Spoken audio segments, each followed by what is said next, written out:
오늘도 복된 예배 자리로 오신 여러분들을 주의 이름으로 환영하고 축복합니다. 아멘. 주님께서 가장 기뻐하시는 자리에 여러분이 머무시고 여러분이 발을 딛고 있는 곳에 하나님의 기적과 응답의 역사가 함께 하시기를 축복합니다. 아멘. 우리 옆에 계신 분 축복 인사를 나눕니다. 주님의 은혜로 주님의 은혜로 크게 잘 되실 겁니다. 크게 잘 되실 것입니다. 아멘. 나의 똑똑함과 잘남으로 승리하는 인생이 아니라 하나님의 손에 붙들림 받은 그 인생을 통하여 일하시는 주님을 만나시길 바랍니다. 오늘 예배를 통하여 여러분의 믿음이 헛되지 않으며 우리가 가야 할 길이 가장 바르고 옳고 정확한 길이라는 것을 생명의 말씀을 통하여 깨닫고 다시 한번 힘있게 출발하는 한 주간 되시길 바랍니다. 자, 말씀의 제목 같이 나눕니다. 무엇을 믿습니까? 무엇을 믿습니까? 아멘. 지난번 칼민의 5대 강령을 나눌 때 제가 그런 말씀을 한번 드린 적이 있어요. 어떤 교회에 세례문답을 앞두고 있을 때 그 교우와 목사님과의 나눈 대화의 한 부분입니다. 목사님이 이제 이분이 세례를 받을 수 있는지 없는지 문답을 이제 진행을 했어요. 그래서 첫 번째 질문을 던졌습니다. 우리 형제님은 무엇을 믿습니까? 하고 이렇게 질문을 했습니다. 나는 나를 구원해 주신 예수 그리스도를 믿습니다라고 대답을 했어야 됩니다. 근데 이 형제가 이렇게 대답을 하는 거예요. 예, 저희는 교회가 믿는 걸 믿습니다. 하고 이렇게 이야기를 하는 거예요. 그러니까 목사님이 정답이 아니니까 다시 답변을 요구했습니다. 그러면 교회가 무엇을 믿는다고 생각하십니까? 하고 다시 되물었더니 이 성도가 이렇게 대답을 했어요. 예, 제가 믿는 것을 교회가 믿습니다. 하고 또 이렇게 이야기를 해요. 그러니까 자꾸 이 대답이 순환 논리에 빠졌어요. 정답은 얘기하지 않고 이렇게 저렇게 자꾸 이야기를 하자 목사님이 좀 더 세밀하게 다시 세 번째 질문을 다시 던졌어요. 그러면 성도님, 당신과 교회가 믿는 것은 무엇입니까? 하고 이렇게 다시 세 번째 질문을 던졌습니다. 그랬더니 성도님이 이렇게 대답을 해요. 우리는 다 같은 것을 믿습니다. 하고 이렇게 얘기를 해요. 신앙은 하기는 건 하는 것 같은데 내가 무엇을 믿고 있는지, 왜 믿고 있는지, 어떻게 믿고 있는지에 대해서 모르면 우리는 예배 드리는 형태는 갖췄지만 본질은 잃어버리고 있다는 것입니다. 여러분은 무엇을 믿습니까? 오늘 이 자리에 오셔서 무엇을 주님 앞에 구하고 계십니까? 하나님이 기뻐하시는 것을 바라보고 계신지, 아니면 내가 원하는 것을 이루기 위하여 주님 앞에 나와 앉아 있는지, 우린 이 분명한 신앙의 현주소를 점검하셔서 하나님께서 복을 부시는 그 축복의 그릇, 축복의 대상자가 여러분이 꼭 되시기를 바랍니다. 그렇기 때문에 우리의 신앙의 연조를 내가 몇 년 예수 믿었어가 자랑이 아니라 내가 몇 대 신앙을 가진 사람이야, 이것이 우리 신앙의 자랑이 아니고요. 내가 교회에서 어떤 직분을 받은 줄 알아? 이것이 아니라 당신은 무엇을 믿습니까? 라고 하는 이 믿음 앞에서 여러분이 분명한 신앙적 정체성을 가지고 하나님 앞에 설 수 있기를 축복합니다. 그게 아니면 여러분, 우리는 교회에 다니는 형식적인 신앙인밖에 되지 않아요. 평생 예수 믿었는데 축복의 구경꾼은 될 수 있어도 축복의 주인공은 안 된다는 이야기입니다. 그렇기 때문에 오늘 저는 여러분과 같이 오늘 본문을 통해서 나는 내가 믿고 싶은 것을 믿는가, 아니면 주님께서 믿으라 하신 것을 믿고 있는가, 이걸 잘 점검하셔서 하나님 은혜 가운데 서시길 축복합니다. 신앙생활을 기쁨과 감사로 하지 못하는, 실패하는 이유가 어디 있는가 하면 내가 믿고 싶은 대로 신앙하니까 어려운 거예요. 왜 10년이 지나고 20년이 지나도 늘 제자리 걸음이고 달라지지 않을까? 우리는 믿는다고 착각하는 겁니다. 아는 걸로 알고 있는데 믿는다고 착각하는 거예요. 신앙은 아는 게 아니고 믿어야 된다는 걸 기억하시길 바랍니다. 한번 따라합니다. 신앙은 아는 것이 아니라 믿는 것입니다. 엊그제 금요기도회 때 다윗이 언약궤를 예루살렘으로 옮기는 이야기를 나눴어요. 그런데 그때 당시 기랏 여아림에 언약궤가 거의 70년 동안 방치되어 있을 때 다윗이 이스라엘의 왕이 된 후에 제일 먼저 했던 것이 뭐냐면 법궤를 예루살렘으로 옮기는 거예요. 예루살렘을 수도로 세우고 언약궤를 옮기는 걸 제일 먼저 했어요. 다윗이 왕권을 가졌으니 백성들에게 명을 합니다. 3만 명을 동원했어요. 그래서 3만 명에게 악기를 주어서 연주를 하면서 언약궤를 예루살렘으로 옮기는 일을 합니다. 여러분 한번 상상해 보세요. 3만 명이 악기를 부르고 막 찬양을 하면서 갈 때 뒤에서 언약궤가 딱 하나님의 법궤가 가고 있을 때 그 장관과 그 웅장함과 그 거룩함, 이 감격스러운 장면을 한번 연상해 보세요. 근데 이것을 진행하다가 문제가 생깁니다. 그것을 옮기던 다윗은 그 언약궤를 옮길 때 한 번도 짐을 실어보지 않은 새 수레에다가 언약궤를 싣고 이제 3만 명이 앞에서 악기를 연주하면서 이렇게 이동하고 있는데, 옮기던 그 제사장 가운데 웃사가 잠시 수레가 출렁할 때 언약궤가 쓰러질 것 같아서 언약궤 옆을 탁 붙들었어요. 그런데 만지자마자 그 자리에서 즉사를 한 겁니다. 죽어버린 거예요. 그 엄숙하고 경사스러운 그 자리에 갑자기 사람이 죽게 되자 모든 연주가 멈춰지게 되고 모든 사람들이 두려움에 빠지게 됐죠. 큰일 났다. 언약궤로 인하여 사람들이 죽기 시작했네. 다윗이 엄청난 충격을 받았죠. 마음에 분한 마음이 들었어요. 하나님의 영광을 위해서 좀 멋지게 지금 이 웅장한 이 행사를 지금 축제를 진행하고 있는데 사람이 죽다니. 모든 것이 일순간에 멈춰버렸고 그 언약궤가 멈춘 그것을 보니까 마침 거기 오벳 에돔이라고 하는 사람의 집이 있어서 그쪽으로 그것을 옮기게 됩니다. 언약궤를 당신 집에 두어야 되겠어 하고 그 집에다 그것을 맡기게 돼요. 오벳 에돔이 이미 이 언약궤를 만진 사람이 죽었다는 소식을 들었을 템에도 불구하고 그것을 그대로 받아들여요. 그런데 놀라운 일이 생기죠. 언약궤가 지금 예루살렘으로 가는 시간이 거의 70년 가까이 시간이 지났고 그 웃사라고 하는 사람을 비롯하여 제사장들은 거의 20년을 넘도록 이 일만 했던 사람들이에요. 근데 오벳 에돔의 집에 언약궤가 3개월 만에 어떤 일이 생기냐면 그 집이 복을 받았더라라고 성경은 기록해요. 한쪽에서는 갑자기 사람이 죽어나갔는데 한쪽에서는 3개월도 안 됐는데 그 집이 계속하여 집이 잘 되고 복을 받는 일이 생긴 거예요. 다윗이 정신이 뻗쩍 났죠. 이건 뭐가 잘못된 건가? 다시 점검해 봤더니 이유를 알게 된 거예요. 언약궤를 옮기려면 민수기에 보니까 반드시 제사장이 어깨에 매도록 되어 있었어요. 근데 그렇게 하지 않은 겁니다. 그래서 다윗이 그때 깨달은 거예요.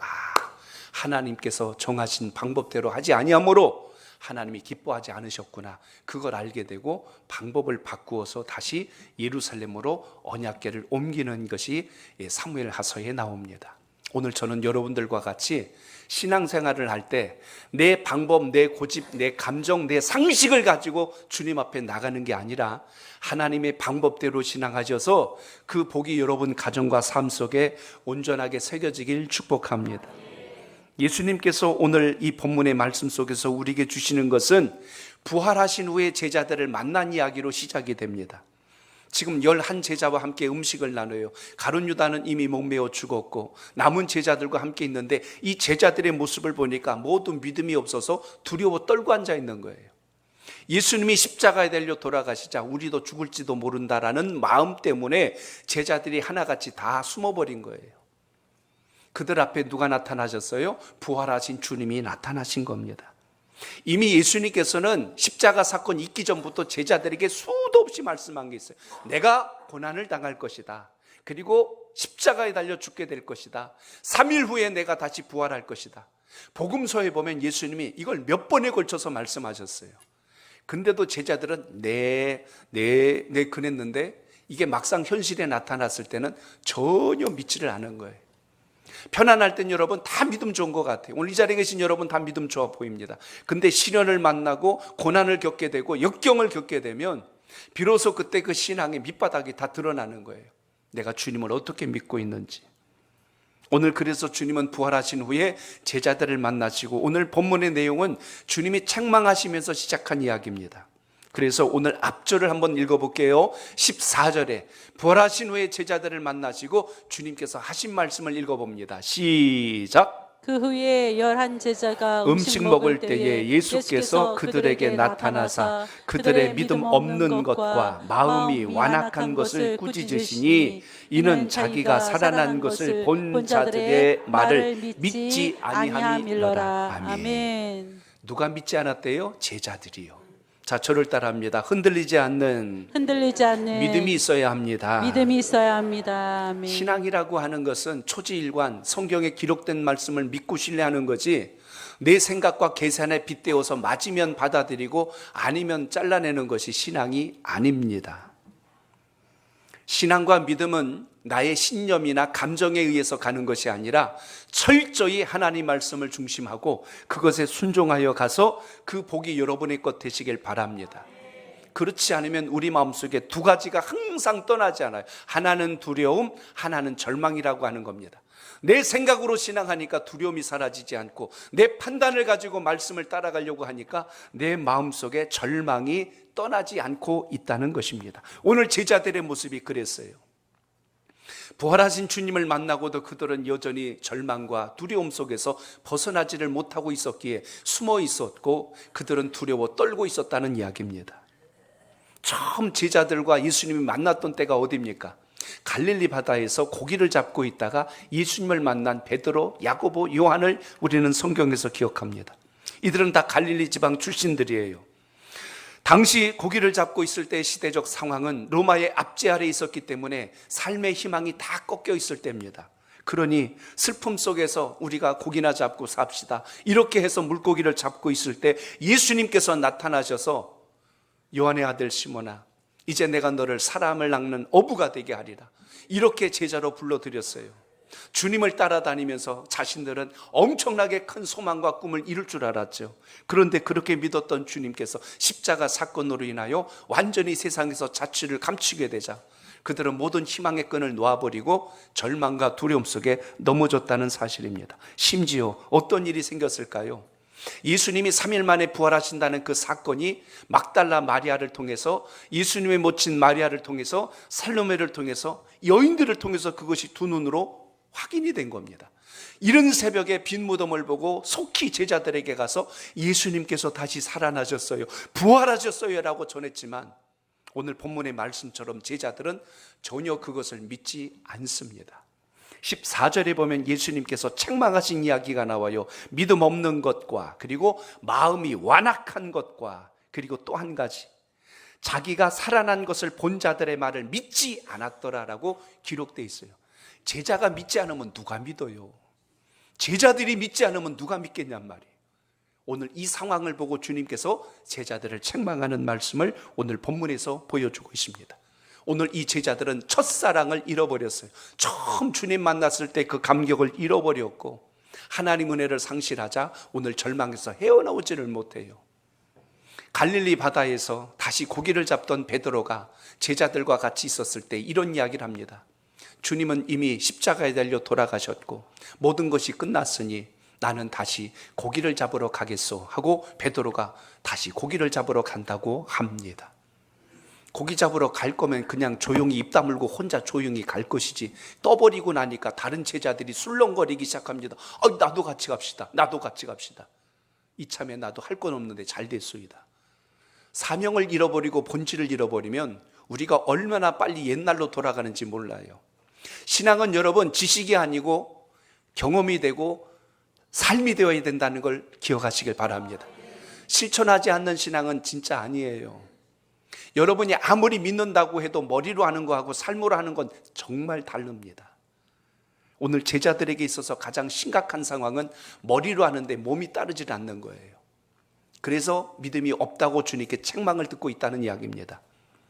고기를 잡고 있는 베드로에게 주님께서 부활하신 후에 다시 나타나셨죠. 그리고 이야기합니다. 요한의 아들 시몬아, 내가 나를 사랑하느냐? 주님은 다시 사랑을 묻습니다. 오늘 말씀의 제목으로 빗대면 너는 도대체 뭘 믿고 있니? 믿음을 묻고 계신 겁니다. 오늘 여러분은 무엇을 믿고 이 자리에 오셨나요?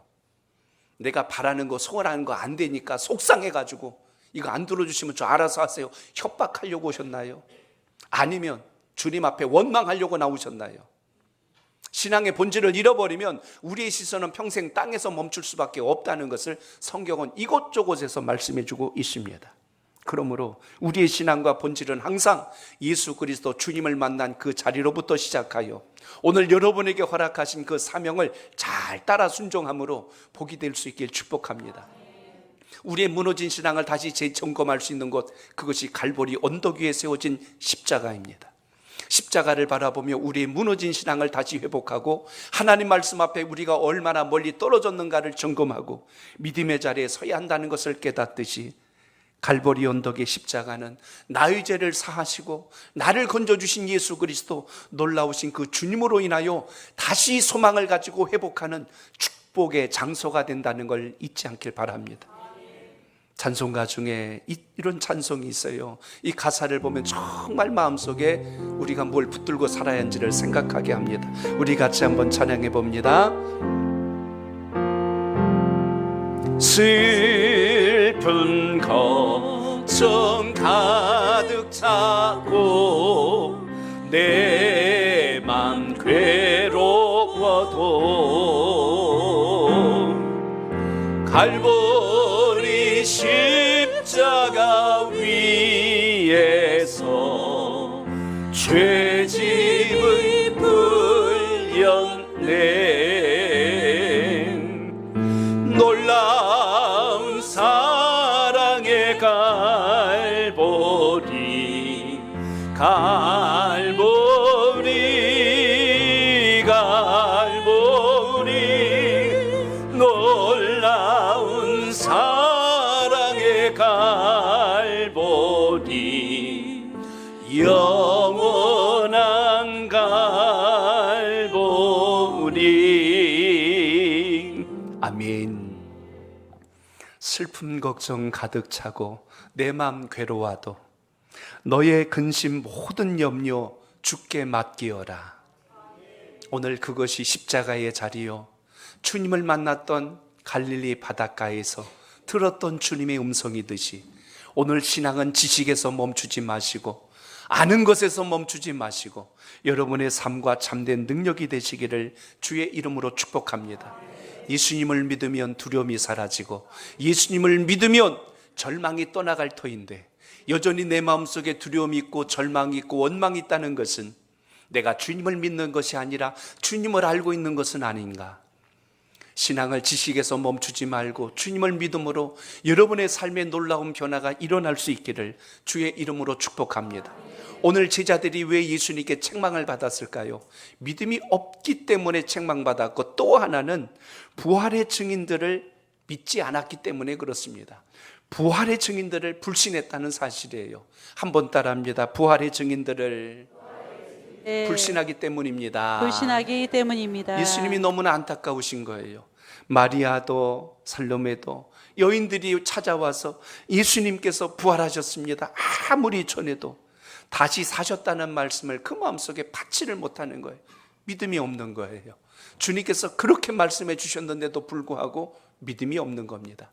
오늘 여러분, 우리의 신앙이 머리에서 멈추지 않기를 축복합니다. 어느 분이 그랬대잖아요. 남편이 병원에 입원을 했어요. 급한 사고로 이제 운명했다는 소식을 듣고 급히 달려왔는데 마음이 너무 슬퍼서 자기 남편을 부둥켜 안고 헝헝 우는 거예요. 당신이 먼저 가면 어떡하냐고, 당신이 먼저 가면 어떡하냐고. 그런데 조금 있다가 얼마나 흔들어댔는지 정신을 잃고 죽었다고 하는 그 남편이 부시시하고 일어나서 여보 나 아직 안 죽었어 하고 이야기를 하니까, 그러면 여러분 빨리 기뻐하고 감격해야지. 쓸데없는 소리 한다고 의사 선생님이 죽었다는데 무슨 소리를 하는 거냐고. 이렇게 하고 앉아있으면 그게 제대로 된 거냔 말이에요. 예수님이 살아나셔서 부활하셔서 앞에 나타났는데도 불구하고 제자들이 믿지를 않는 거예요. 주님이 너무나 안타까우셔서 너의 믿음 없음과 너의 완악함을, 너의 믿음 없음을 주님이 책망하셨대요. 주님이 오늘 이곳에 오시면 여러분을 바라보고 뭐라고 말씀하실까요? 착하고 충성된 자야, 참으로 내가 잘하였구나, 이렇게 하면 참 좋겠는데 어찌하여 이렇게 믿음이 없느냐. 주님은 내가 왜 나를 모르느냐고 묻지 않았어요. 여러분, 아는 것과 믿는 것은 정말 다릅니다. 신앙하는 분들을 보면 대부분 둘 중에 하나예요. 스폰지와 같은 신앙이 있고요, 젖은 장작과 같은 신앙이 있어요. 스폰지와 같은 신앙은 주의 말씀을 받으면 순전하게 믿습니다. 거기다 자기 생각, 자기 경험, 상식 집어넣지 않고 그대로 받아들여요. 아멘, 주님 말씀을 믿습니다 하고 이렇게 따라서 행동으로 옮깁니다. 제일 위험한 게 뭐냐면 아는데 그렇게 안 사는 거예요. 그래서 우린 그걸 믿음이라고 착각하고 있습니다. 그건 신앙이 아닙니다. 그래서 스펀지와 같은 신앙이 되어야 하는데, 젖은 장작의 신앙은 여러분 아실 거예요. 젖은 장작에다 불 지펴 보셨을 겁니다. 그럼 뭐가 나요? 불이 붙는 게 아니라 연기가 나요. 그럼 제일 먼저 뭐가 나요? 눈물이 나요. 연기가 나니까 눈물이 나. 결국 눈물이 쏟아지고 매캐한 것처럼 사람을 만나도 그래요. 답답하고 매캐한 사람이 있고, 스펀지와 같이 쏙쏙 빨아들여서 속이 시원한 사람도 있거든요. 죄송하지만 옆에 계신 분에게 물어보세요. 그쪽은 스펀지입니까? 젖은 장작입니까? 시작. 차마 물어볼 수는 없고, 본인의 신앙을 한번 보세요. 마른 장작처럼 불꽃만 탁 튀겨도 불꽃이 확 살아나서 하나님이 기뻐하시는 그 자리에 있는 여러분의 신앙이 되시길 바랍니다. 성령의 뜨거운 역사가 여러분 가운데 다가오는데도 불구하고 워이 물러가라, 그러고선 앉아있으면 어떻게 하나님의 사람이 되고 축복의 그릇이 될 수 있겠어요?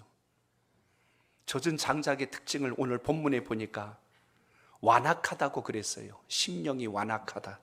완악이란 단어를 국어사전에 보니까 세 가지 특징을 이야기합니다. 성질이 억세고 고집스럽고 사납더라.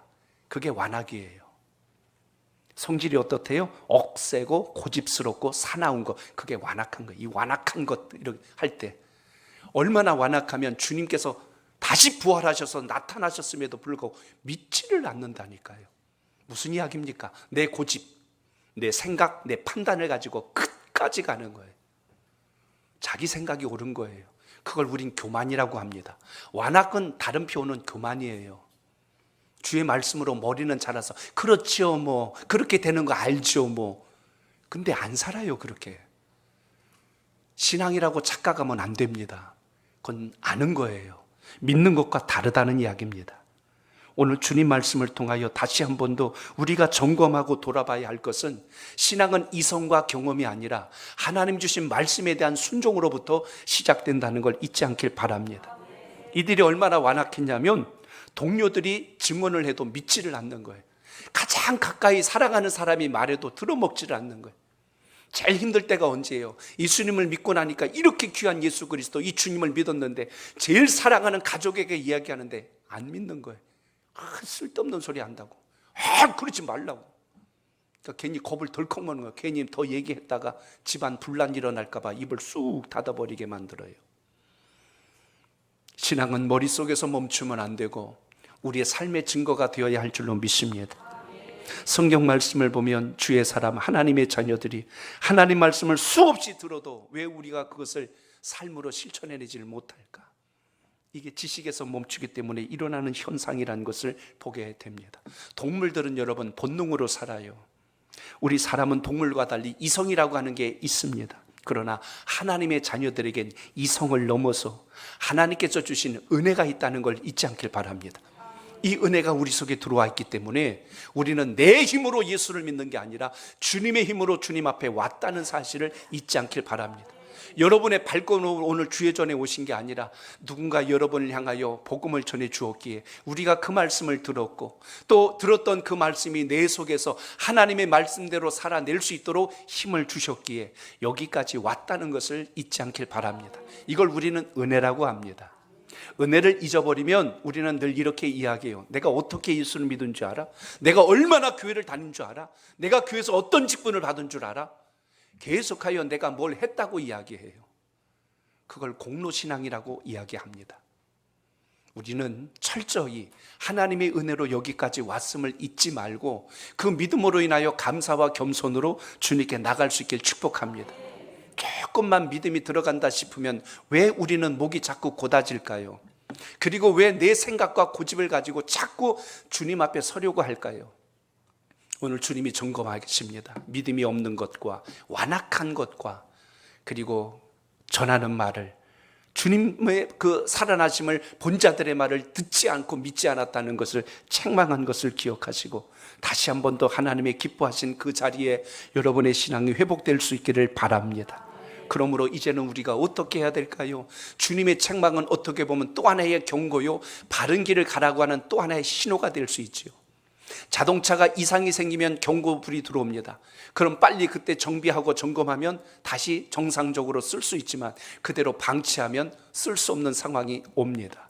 주님께서 오늘 제자들에게 경고하시고 다시 책망하셨다는 건 버리기 위함이 아니라 다시 그들을 붙들어서 하나님의 복된 제자로 세우기 위한 과정이었다면 오늘 주님께서 남기신 마지막 유언과 같은 말씀의 시작은 무엇이었을까를 잘 생각해 보세요. 사람이 마지막에 남기는 말은요, 진심입니다. 죽기 전에 하는 말, 마지막에 하는 그 말은 생명을 걸고 하는 말과 똑같아요. 주님이 오늘 이 땅에 부활하심으로 나타나시고 마지막 전한 말씀이 오늘 우리가 읽은 15절로 18절까지의 말씀인데, 그 중에 우리 오늘 15절을 다시 한 번 더 읽어봅니다. 시작. 또 이르시되 너희는 온 천하에 다니며 만민에게 복음을 전파하라. 아멘. 자, 저를 따라합니다. 부활의 증인으로 살아가야 합니다. 살아가야 합니다. 주님이 마지막 남기신 말은 복 받아라 이렇게 표현하지 않고 복음의 증인되라 이렇게 표현하셨어요. 증인이 되라고 하신 이유가 뭘까요? 천하에 다니며 전파라고 하신 이유가 뭘까요? 그것이 바로 주님이 이 땅에 오신 목적이요, 뜻이었다는 걸 잊지 않길 바랍니다. 이것 때문에 주님은 병든 자도 고쳐주셨고 귀신 들린 자도 낫게 하셨고, 그리고 죽었던 자도 살려내셨고, 배고픈 자에게 먹을 것을 공급하셨고, 소외되고 버림받은 자들을 다시 일으켜주셨다면 주님이 이 땅에 오신 목적이 여기 있다는 거예요. 오신 이유도, 십자가의 사건도, 죽으심도, 부활도 복음을 전하기 위하여 오셨다는 것을 여러분 잊지 않기를 바랍니다. 그렇기 때문에 오늘 이것으로 인하여 오늘 우리가 기억해야 될 가장 귀중한 것은 우리가 그럼 어떻게 살아가야 할 것인가 하는 부분입니다. 세상도 다 성공을 말해요. 인생도 저 사람 성공했네, 저 나이에 저렇게 됐으면 성공했네 하고 성공을 이야기합니다. 그럼 우리 믿음 있는 사람들은 무엇이 성공일까요? 어느 글을 보니까 연령대별로 성공을 이야기해요. 30대는 좋은 직장 다니면 저 사람 저 청년 성공했네 하고 인정해 줍니다. 40대가 되면요, 2차를 쏠 수 있으면 성공한 거래. 우리 2차 가지 이렇게 얘기합니다. 그래도 저 사람은 좀 베풀 줄 아는구만, 성공한 사람이에요. 50대가 되면 신앙생활 잘하고 공부 잘하는 자녀들 두었으면 자녀 교육 잘했고 성공했구만 하고 인정받습니다. 60대가 되면요, 아직도 돈 벌고 있으면 성공한 거래. 저 사람은 60대가 넘었는데도 돈을 벌고 있네, 성공한 거예요. 70대는요, 건강하면 성공한 거예요. 70이 넘으셨는데도 정정하시네, 성공하셨네. 80대 된 분한테 그래요. 뭐가 성공이냐고 했더니 본처가 아직도 밥 차려주면 성공한 거래. 그래도 저 나이에 밥을 차려주는 아내가 있으니 얼마나 감사하냐고. 그럼 90대는 뭐냐고 물었더니 전화 오는 사람이 있으면 성공한 거래. 그 나이에 전화 오는 아직 친구도 있고 받을 수 있으니 얼마나 감사해요. 그럼 100세는 뭐가 성공이냐고 하니까 아침에 눈을 뜨면 성공이야. 세상을 살면서 그 나이대별로 성공이 있는데, 그러면 여러분, 예수 믿는 우리는 뭐가 성공일까? 예수 믿었다면 부활의 증인으로 살아가고 하나님의 그 은혜를 전파할 수 있다면 성공한 신앙인 줄로 믿으시기 바랍니다. 예수 믿었는데 아직도 부끄럽고 아직도 그것이 창피하고 아직도 드러내면 뭔 일이 생길 것 같아서 숨기고 앉아 있으면 우리는 지식의 신앙이지 아직 삶의 신앙으로 바뀌어지지 않았다는 것입니다. 우리가 왜 복음을 전해야 될까요? 주님께서 말씀하신 겁니다. 예수님께서 마지막으로 우리에게 전해주신 말씀이 그거예요. 너희는 온 천하에 다니며 만민에게 복음을 전파하라. 이게 명령형입니다. 명령이 뭔지 아시지요? 군대에서 명령 내리면 그대로 해야 돼요. 돌격 앞으로 그런데 오늘 근무 시간 끝났는데요, 그런 게 어디 있어요? 명령인데. 하나님께서 우리에게 주신 지상 명령은 주님 다시 오실 때까지 멈춘 게 아니에요. 그렇기 때문에 우리 열심히 어떻게 해요? 잘 믿는다는 것은 믿은 그 주님이 우리 삶 속에서 드러나야 된다는 것을 다시 한 번 더 마음속에 새기시길 바랍니다. 숨기는 게 좋은 신앙이 아니라는 겁니다. 직장 생활을 오래 했어요. 5년이 지나고 6년이 지나고 7년이 지나고 그래서 10년 가까이 됐는데 어느 분이 와서 그래요. 아니 교회 다닌다며 하고 이야기하면 여러분 그게 칭찬이 아닌 거 아세요? 아니 10년이 넘도록 같이 지냈는데 교회 다닌 줄 전혀 몰랐대. 그러면 안 되잖아요. 예수 믿으면 예수 믿은 향기가, 예수 믿는 삶의 모습이 드러나야 된다는 걸 기억하시길 바랍니다. 우리는 비밀 공작원이 아니에요. FBI나 무슨 저기 국정원이 아니잖아. 숨어서 선글라스 끼고 오늘 교회 그렇게 오신 분 계세요. 성경책을 숨겨놓고 아무도 모르게 뒷문으로 살짝 들어오셨어요. 아니잖아요. 예수 믿는 것이 기쁘고 감사하고 당당하고 감사한 신앙이 되시길 바랍니다. 그래서 여러분의 주님 믿음이 어떻게 해요? 주변 사람들에게 선한 영향력으로 이어져 갈 수 있길 축복합니다. 왜 예수님께서 제자들을 책망하셨어요? 그들의 믿음 없는 것과 마음이 완악한 것을 자기 생각과 자기 고집과 자기 판단으로 우기고 앉아 있어서 숨어있는 그들을 보시고, 심지어 가까이 있는 다른 동료들이 주님 부활하셨다고 해도 믿어먹지를 않는 이들의 모습이 주님은 너무나 안타까우셨던 거예요. 그래서 오늘 다시 한 번 더 여러분, 주님께서 오늘 우리에게 주신 이 아름다운 말씀, 가장 귀한 생명의 말씀을 마음에 새겨서 승리하는 신앙이 되시길 바랍니다. 신앙할 때 복받으란 말 좋아합니다. 은혜 받으란 말 좋아합니다. 형통하란 말 좋아합니다. 그러다 갑자기 회개하라, 전도하라 그러면 안색이 변해요. 왜 갑자기 나보고 그러세요? 그래요.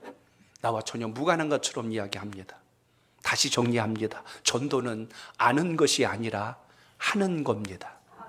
노잉이 아니라 doing입니다. 한번 따라해 봅니다. 전도는 아는 것이 아니라 하는 것이 아니라 하는 겁니다. 하는 겁니다. 복음을 전하다 보면 그래요. 전도하다 보면 그래요. 나 알아요. 교회 다니는 거 알아요. 예수 믿는 거 안다니까요. 아는 것만 이야기해요.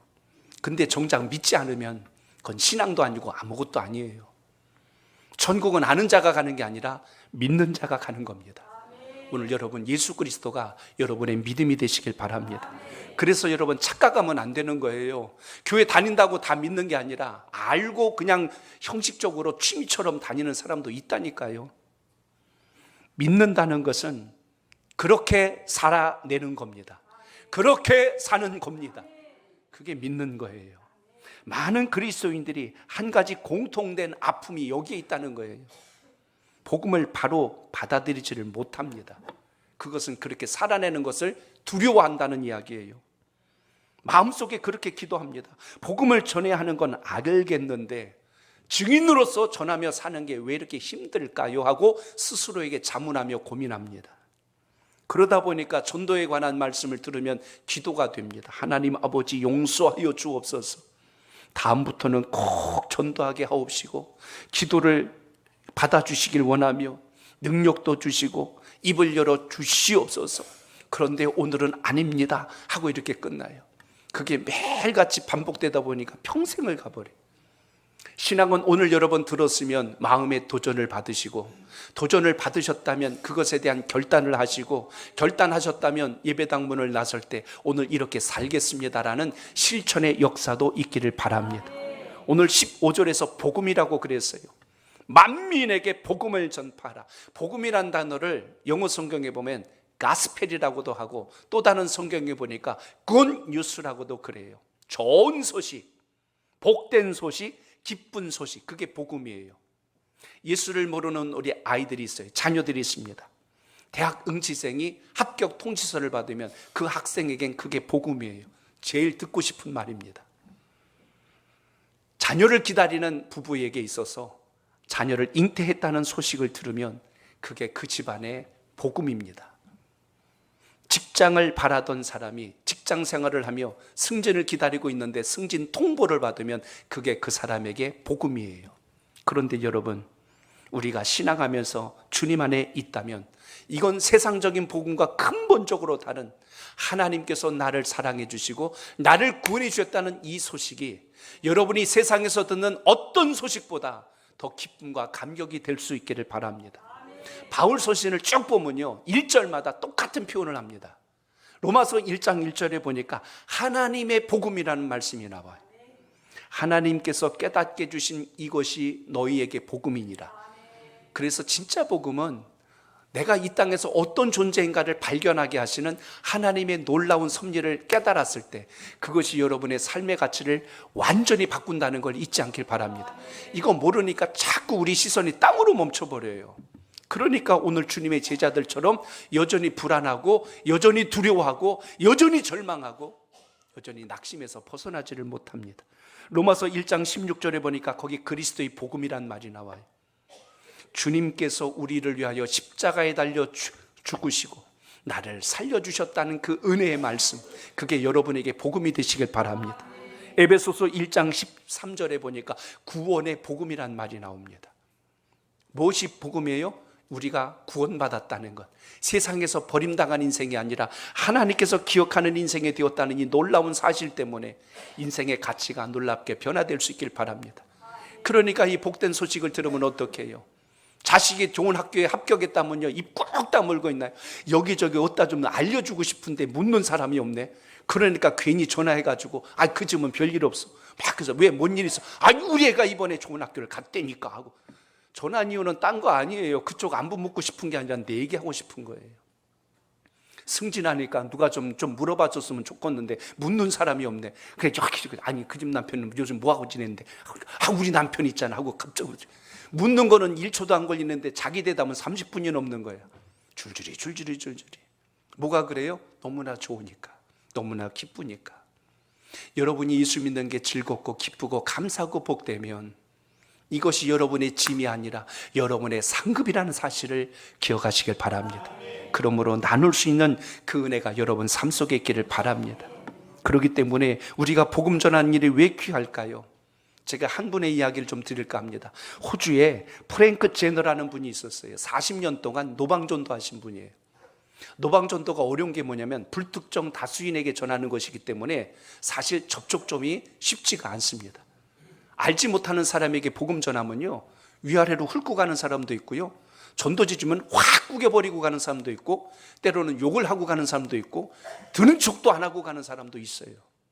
그런데 오늘 이 프랭크 제너라는 분이 40년 동안 노방전도를 할 때 딱 두 마디를 전했대요. 무슨 달변이 아니었어요. 이분을 보니까 말주변도 없고 말투도 굉장히 투박했는데 오로지 딱 두 가지 질문만 했어요. 하나는 뭐냐면, 선생님 구원 받으셨습니까? 이거 물었어요. 또 하나는 두 번째 질문, 오늘 죽으면 천국에 가실 자신이 있습니까?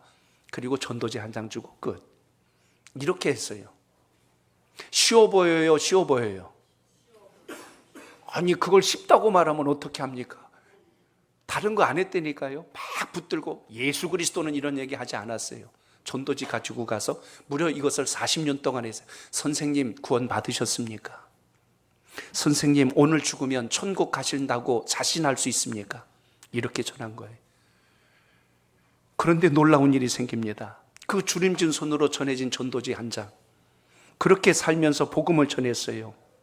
한 20년 가까이 지났을 때 일어난 이야기입니다. 세계 방방곡곡 돌아다니면서 복음을 전하는 어느 부흥사 목사님이 계셨는데 어느 마을에, 어느 나라에 가서 복음을 전했습니다. 그런데 거기서 예수 믿고 구원받았다는 분이 간증을 하는데 이렇게 이야기를 하더래요. 호주에 갔을 때 거기 거리에서 어느 한 노인분이 예수를 믿으라고 전도지를 주었는데 그때 그거 받고서 많은 생각을 하고 제가 예수를 영접하게 되었습니다. 이야기해서 축복합시다 그랬어요. 또 다른 나라 가서 또 복음을 전하는데 놀라운 일이 또 생긴 거예요. 제가 예수 믿게 된 것은 저 호주에 있을 때 길에서 어느 노인분이 저에게 전도지 한 장을 주셨어요. 근데 구원 받았냐고 전도를 주었습니다. 제가 그때 그거 받고 많이 생각하고 예수님 믿었습니다 하고 이야기하는 거예요. 잘했다고 쳤는데 또 다른 곳에 갔는데 거기서도 같은 이야기를 또 들은 거예요.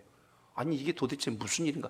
호주에 거기에 누가 살길래 이렇게 믿는다고 하는 사람들이 있었을까? 궁금해서 이 붕사 목사님이 호주를 방문할 때 수소문을 하였다고 합니다. 이곳에서 전도를 하시는 분이 있다고 하는데 혹시 아십니까? 했더니 모르는 분들이 없어요. 왜냐하면 무려 40년 동안 그렇게 한 겁니다. 선생님 구원 받으셨습니까? 선생님 오늘 죽으면 천국 갈 수 있다고 믿으십니까? 두 가지만 가지고 계속 전했던 그분의 이야기를 전해주더래요. 여기 지금 한 분이 계신데 프랭크 제너라는 분이 있습니다. 그분이 늘 그렇게 하셨어요. 프랭크 제너란보는 누가 예수를 믿고 영접했는지 모릅니다.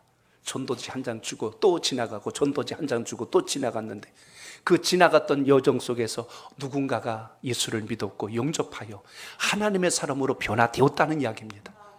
아마 오늘 이 자리에 계신 여러분, 여러분이 예수를 처음 믿었을 때 누군가 여러분에게 복음을 전하신 분이 있을 겁니다. 그 전부터 또 누군가가 여러분에게 계속하여 복음을 전한 분이 계셨을 거예요. 그러던 와중에 여러분의 마음이 움직이고 감동이 되어서 오늘 이 자리까지 오게 되신 것을 기억하시길 바랍니다. 우연히 온 게 아니라는 거예요. 갑자기 여러분이 신앙이 생긴 게 아니고 감정의 변화가 생긴 게 아니고 오래전부터 주님께서 여러분에게 사인을 보내시고 손을 내미셨어요. 그걸 여러분이 때가 돼서 잡았을 뿐입니다. 전도를 오래 연구하신 분이 한 통계 자료를 봤어요. 그 자료 중에 하나의 공식이 있었는데요, 1500대 1, 500대 1, 10대 1이라고 하는 공식을 봤습니다. 도대체 이게 무슨 공식인가를 봤더니요, 길거리에서 대화 없이 전도지만 나눌 때 1500장이 나눠지면 그 중에 한 사람이 교회에 나온다라는 통계 자료입니다. 1500장이 뿌려졌는데 대화 한마디 없이 그냥 나눠준 거 쫙 나눠줬어요. 그랬더니 한 사람이 교회 사람이 오더래요. 그럼 500장은 뭐냐면 500명을 만나는데 설명하고 설득한 거예요. 모르는 사람인데, 선생님 혹시 예수님 믿으세요? 선생님 혹시 교회 다니세요?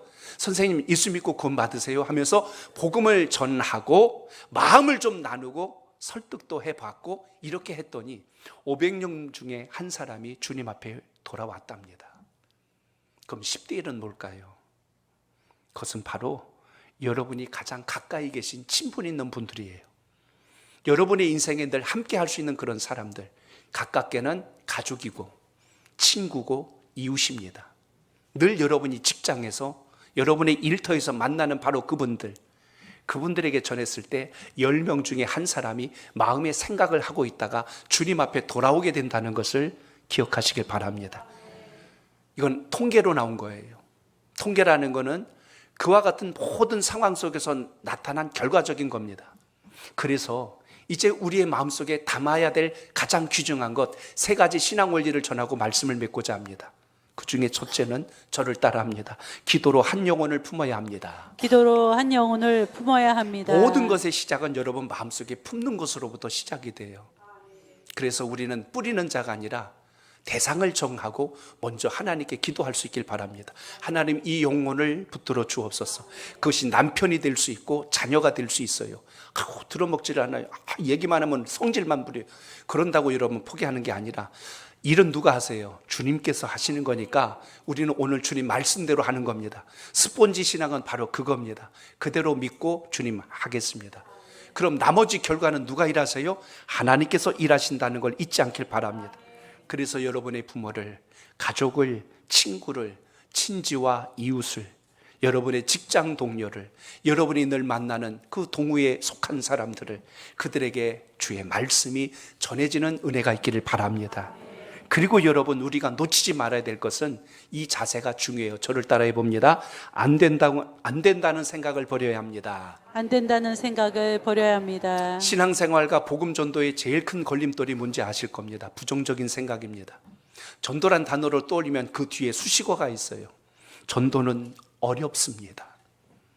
전도할 사람이 없습니다.